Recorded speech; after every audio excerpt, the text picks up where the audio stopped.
Bin Laden sits in Afghanistan. There is a source of who else terror. can you identify, though? Because we're not saying he's responsible for this necessarily. No, we don't say that he's necessarily responsible. Bin Laden, who is behind this very attack, when you and the whole world will realize. So we've never made the case or argued the case that somehow Osama bin Laden was directly involved in 9/11. That evidence has never been forthcoming. Now we have some breaking news coming into the MSNBC newsroom. A federal judge has approved a request by prosecutors to officially dismiss all criminal charges against Osama bin Laden. To officially dismiss all criminal charges against Osama bin Laden. There was a report, you'll recall, that the Mossad, the Israeli intelligence agency, did indeed send representatives to the U.S. to warn just before 9/11 that a major terrorist attack was imminent. And that's why Israel had information that they were giving the American government specific information. There will be an attack in North America within the next 30 days. There will be a hijacking of aircraft, and those aircraft will be used as flying bombs.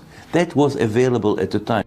So I wrote a book in 1995, and I said that if the West doesn't wake up to the suicidal nature of militant Islam, the next thing you'll see is the militant Islam is bringing down the World Trade Center. In his 2000 book, The America We Deserve, Trump wrote, "I really am convinced we're in danger of the sort of terrorist attacks that will make the bombing of the 1993 Trade Center look like little kids playing with firecrackers."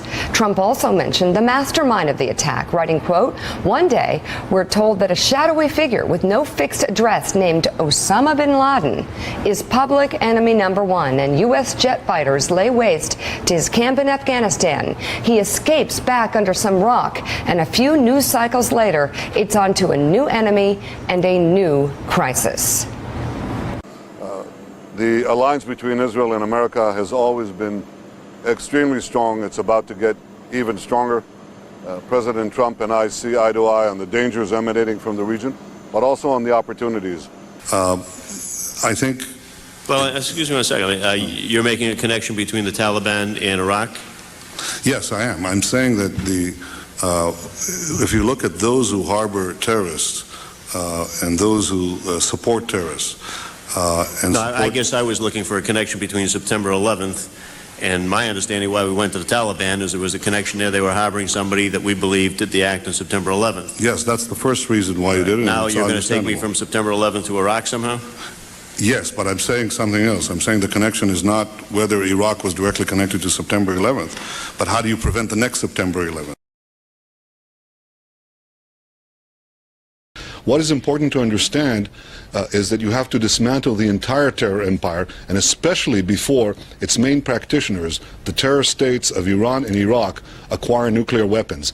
And this, I think, has been a wake-up call from hell. It is telling us, you have the power now to act. Summon the will. There is no question whatsoever that Saddam is seeking and is working and is advancing towards the development of nuclear weapons. No question whatsoever.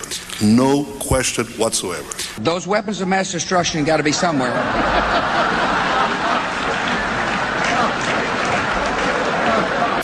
The terrorists attacked us and killed 3,000 of our citizens before we started the freedom agenda in the Middle East. What did Iraq have to do with what? The attack on the World Trade Center. Nothing. The efforts that he's making at producing weapons of mass destruction, we in Israel have known this for a long time. We've shared this intelligence with the United States.